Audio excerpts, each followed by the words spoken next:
What is up, guys? Junior here, and today we are back on iRacing, as you can see, back in the Miatas at Okayama. However, today we are not at the short circuit. You can see there's lights out.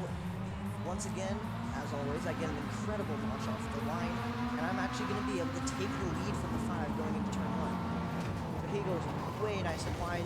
You can see already some people spinning and wrecking behind, but that's not going to bother me at all. I'm just going to swing it through, this is turn 2. Yeah, turn 2. I'm going to fly through this, what is this, like straightaway, like wide S's. The 5 looking for a way past, really. Both of us on the brakes. He's going to go a little wider on the entry than I am, and then on the exit he's going to cut, well, we're both going to cut back. And then down the straightaway you can see how big of a gap that's allowed me to open on him. I'm not really sure what the logic was behind that that corner. But you, oh wow, 5, or the 3 rather. Oh,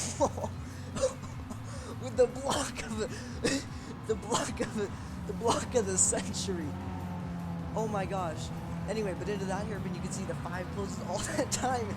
He lost down the straightaway through this corner. He's gonna try and make it up. I go decently wide, so he's able to make up some time. You can hear me shifting down into gear 1, doing a little bit of counter steering to keep the car straight coming out of that corner. You can see he's alongside me, both of us on the brakes. I go way wide. Looks like he was backing out for me almost. So back on the gas for both of us. Into the next hairpin. I just about take him out, but we're able to keep it clean. He gets a nice run coming out of that hairpin, sticking it right next to me. Then into this fast corner, I have the inside. He's no match on the outside. So we're both going to hit the brakes into this corner. Down the front stretch now. You can see we both go wide. He goes way wider than I do. The red car of the 9 behind doesn't go wide, like hardly at all. And across the line, I lead lap 1 after starting in second. Quite a turn of events, I must say. Into turn 1, you can see me in the 5 going right to the apex and then swinging out wide. You hear me shifting down to gear 2 to get some rotation through turn 2 there. Oh, I'm going to have a stroke. Turn 2, that is. Then through these corners, the 5 sticking it right behind me once again. Into this hairpin, I'm going to stay right in front of him. He's going to give me a boot, and look at this drift.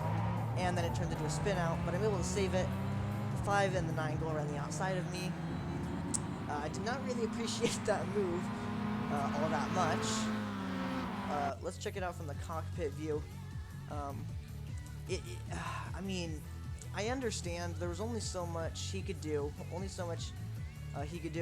I watched the mirror here.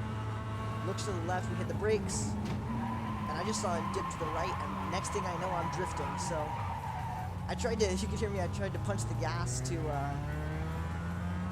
try and get a little bit of kickback almost, but that didn't work. Actually, so let's go and check out his cockpit for that move, and I want to see what he saw. I mean, look at how much time he gains through this corner, and he doesn't even shift down. He's going to get a nice run.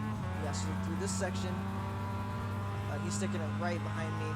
Looks to the left, I cut him off. Oh, he didn't even, okay. So that's what happened. He overshot his braking point is what happened.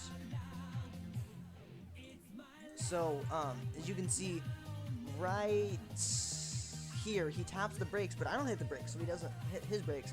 And then by the time he reacts to me using mine, he's pushing me.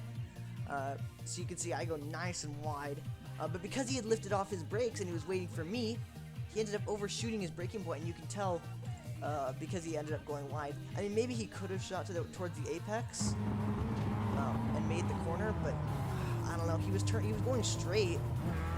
He was clearly trying to. He was clearly doing everything he could. He was clearly doing everything he could to. He's doing everything he could to get as much braking as possible, so he wouldn't have to turn and brake and let the ABS try not to lock up and whatnot. But yeah, so after that, like I said, I didn't really appreciate that move. So for these next couple of laps, I'm gonna try and hunt him down. really just sending it as fast as I can. You see, I just dipped the wheels in the grass just the tiniest bit. And I think, okay.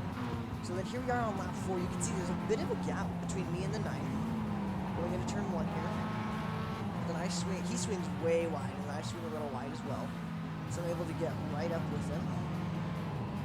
Then through this corner, I kind of do the same move almost that the leader, the 5 car, did to me. Is I get a nice run down this straightaway, much better than the 9 got.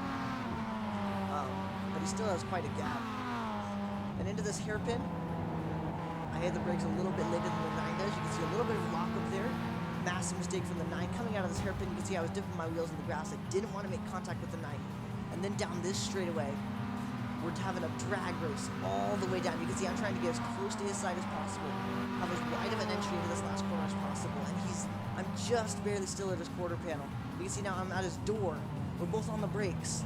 You can see I swing a little bit to get a little bit of an entry, but in the end I kind of back out of it for both getting sideways and the fact of just how tight he was squeezing me. Then through this corner, I don't gain too much time. However, this one, I feel like these 2 corners, this little sequence right here is where I'm very strong. But not just those 2, and you can see I gained a little bit of time on it. Not just those 2 corners, but also these 2 hairpins here. I feel like I gained a lot of time. You can see he goes nice and wide, which is going to allow me to get right to his bumper on that one. And through this next hairpin, I'm right behind him. I get a nice run. I get to his right.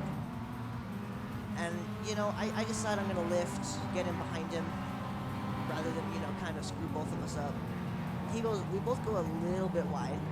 And then coming out of this last corner, he ends up all the way in the gravel. You can see we both made a bit of a mistake. I got my wheels in the gravel just a little bit. But in the end, I ended up clearing him before even the start-finish line.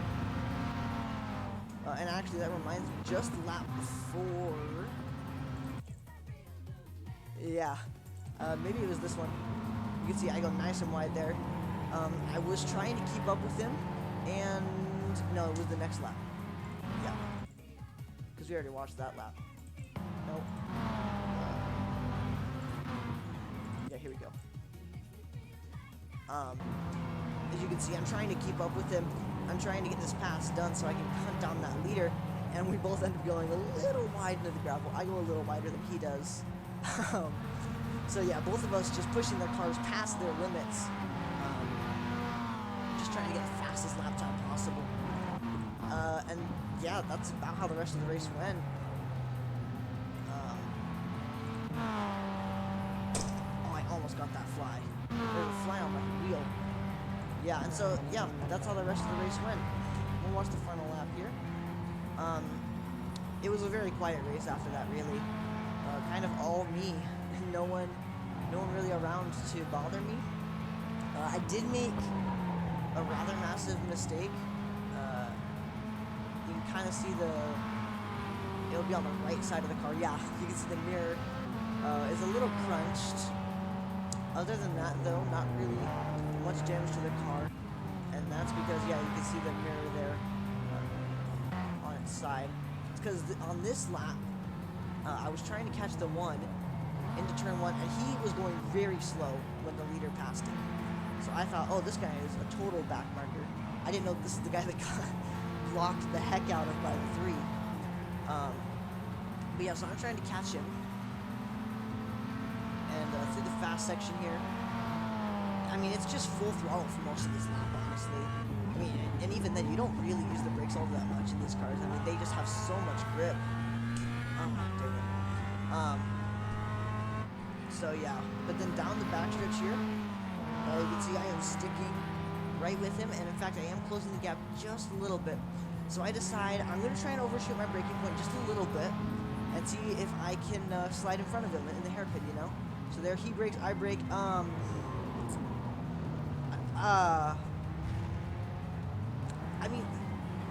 mean, there's not really words to describe what we just witnessed right there. They're really just,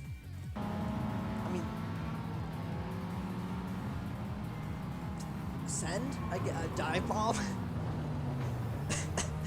I mean, that wasn't even a dive bomb. That was just a straight Japanese. I mean, in honor of driving Mazdas at Okayama, a true Japanese kamikaze right there. Really, mean, you can't even call that a dive bomb. It was so deep. I went so deep into that corner. I mean, that's just how hard I sent it. I mean, yeah, yeah, this isn't even a dive bomb right here.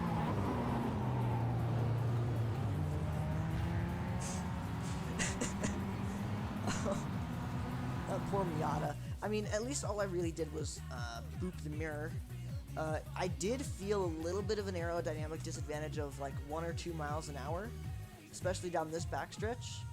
But for the rest of the lap, I mean, I was going slow enough when I hit the wall. You know, I was about 20 miles an hour into tires and pretty square on, so there was a lot of surface area. I mean, honestly, could have been worse. I mean, honestly, I mean, could someone explain what was going through my head here? I don't really understand.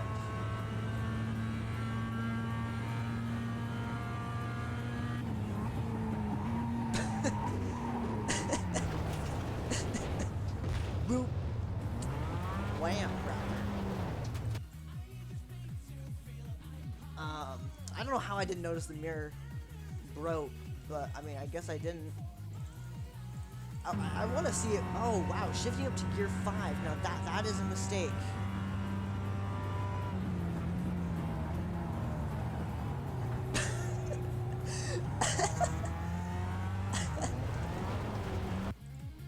Actually, is shifting up to gear 5 a mistake? So by the 100 board, I was going 114. And by the 100 board, he was going 113 maybe? Alright, he's already going 113. Okay, there's the 100 board. Yeah, 113. We were going about the same speed, and I think it's because he shifted up. But I honestly, I don't... I mean, honestly, look at how much I gained into this hairpin. I just had such a late breaking point.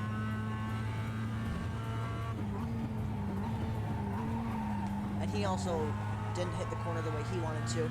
I mean, in these cars, they look a lot further apart than they actually are. And I think that's why that one guy hit me. But you can see, yeah, that 5th gear, look at how much that's hurting him.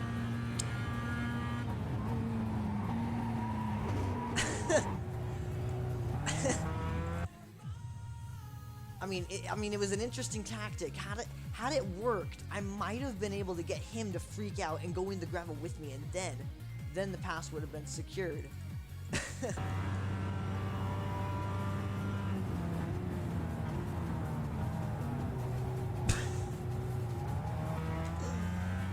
Oh my gosh. And I do honestly wonder, this guy was a lap down, so I do wonder, was he like looking in his mirror at me every once in a while, and then just, boom. Oh, sometimes I do wonder these things. I think that was really the only major mistake I made throughout the race. Yeah. But once again, here's the last lap, and I will leave you guys to it. I hope you guys did enjoy, and if you did, make sure to like and subscribe, and I will see you guys in the next one. See ya!